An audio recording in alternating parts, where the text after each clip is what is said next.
Tallawah, a weekly podcast where we feature a Jamaican locally or abroad who is innovating and dominating in their journey to success. On this week's episode, we have with us Morris Sinclair, tourism and travel manager based in Ghana, who recently declared, "Jamaica is my love, Ghana is my sweetheart," at the Jamaica Diaspora Conference. I am your solo host this week, Yanique Taylor, as my co-host Latoya is traveling. Welcome, Morris, and thanks for joining me today. How are things going? Great. Wonderful. Tell us a bit about what brought you to the Diaspora Conference this year. I've been really very interested in plugging into other people who are outside of Jamaica, who are of Jamaican or Afro-Jamaicanism specifically, and find out what they're doing and find out how they're connecting and really interested in connecting the dots between Jamaica, Ghana, and the rest of the diaspora. Wonderful.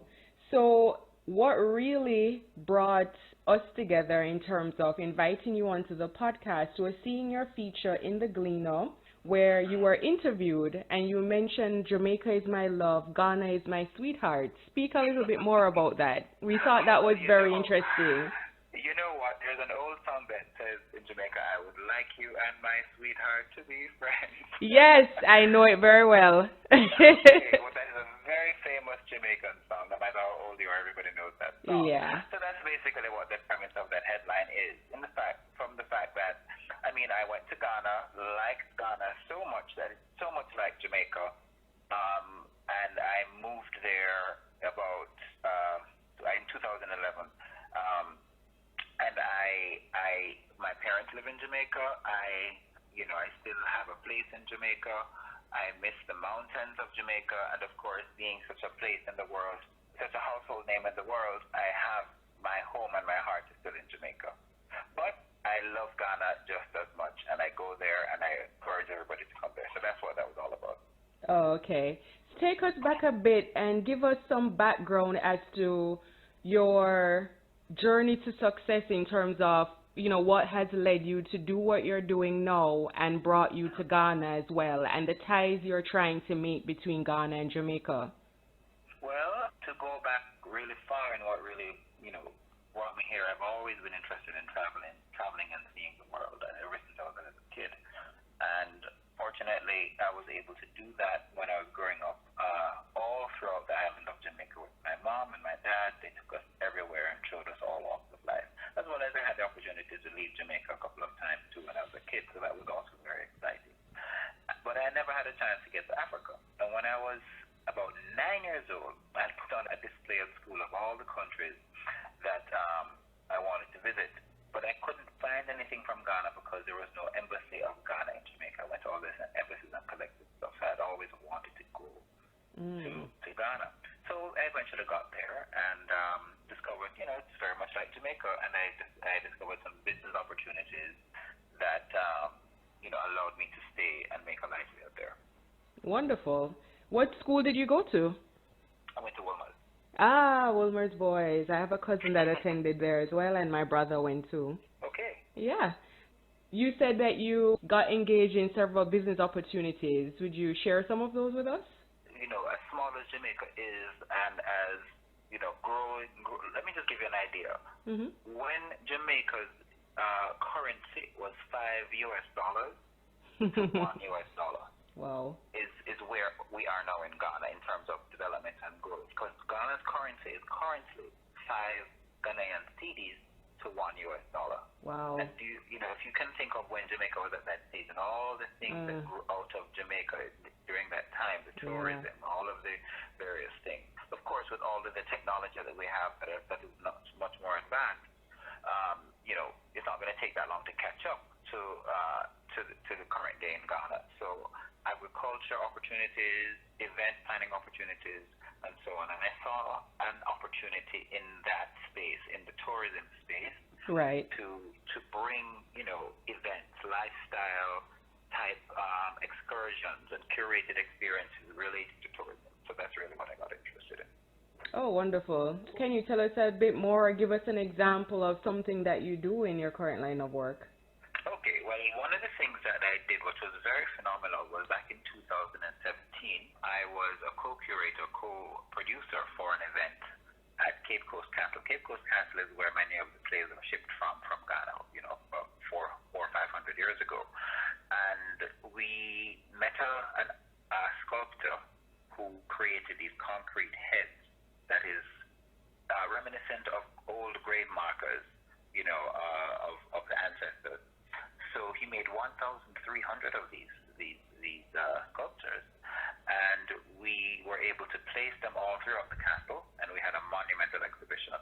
And of course, to do that, we had to invite people from all over to come. So that was really my first major and most successful foray into that, bringing people in, arranging tours for them to go through to the different tourist sites in Ghana to explore.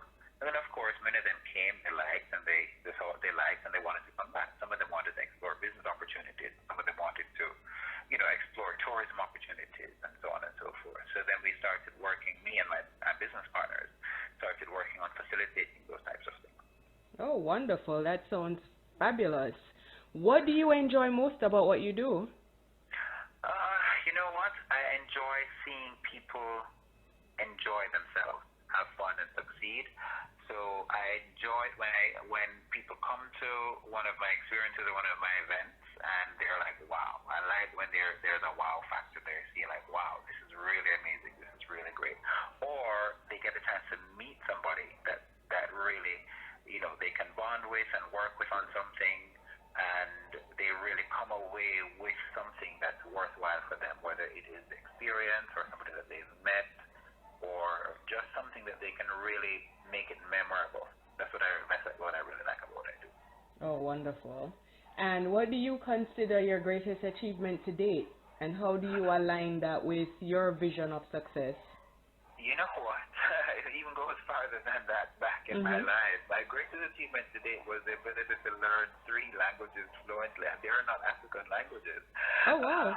What are they? I speak fluent Norwegian, I speak fluent Spanish, and I'm actually not really fluent, but I'm learning a bit of Chinese because I've just been interested in it. But I went to school in Norway, and I learned to speak the language fluently, and I lived in Florida, of all places, and I learned to speak Spanish there, of course. Many people in Florida speak Spanish, but I made a conscious effort to learn the language there. And that's really my greatest achievement to date, and I figured if I could learn Norwegian fluently, right, I can do anything, I agree. So when are you gonna add an African language to that list? You're living in Ghana now. Ghana has 150 languages approximately. Oh, really? Yep. Wow. English is widely spoken, being that it was a British colony. So I use English mostly there, and people really use English, much like we do here in Jamaica. So the circle that I'm in, pretty much everybody speaks English. English is on the radio, English is everywhere. There are local languages as well, and they do have a pidgin similar to our Jamaican patois, which I speak. Of course, patois is a language. People don't say that. People say it's a dialect, but I consider it a language. And I have started to make a conscious effort now to learn Twi, which is widely spoken, one of the more widely spoken Akan languages. Okay, say it again. What is it? Twi, Twi. Twi. Oh, Twi. Okay. Not Twi, but Twi, like you're saying. Chewy? Chewy, like Chewy, but Twi. Right. Okay. Right. Interesting, very interesting. So you have really set out on a journey, and you seem to be continuing to accomplish a lot of what you set out to do. Given our focus on, personal visions of success, what would be some guiding words, some inspiration that you would offer others who may still be even figuring out what success means to them? You know what? I figure out that nobody can tell you what you want to do, but people will always be willing to tell you what you shouldn't do. So True. I've been told many times, why are you in Ghana? What are you doing over there? Why don't you go back to Jamaica and do so and so? Right. People always tell you what they would do, and I think that is really the guiding thing that I could say to everybody. Do what you want to do. Do what you feel you should do, and do what calls you. I totally agree with that point. What is on the horizon for you, whether here in Jamaica, in Ghana, or bridging the two, given your experience at the Diaspora Conference? Literally bridging the two. we worked on getting the visa waived for Jamaicans to now go to Ghana visa free. That was something that I personally credit, being an advocate for. And that was waived. The president came and he announced it that as of 1st of July, Ghanaians no longer need a visa to go to Ghana.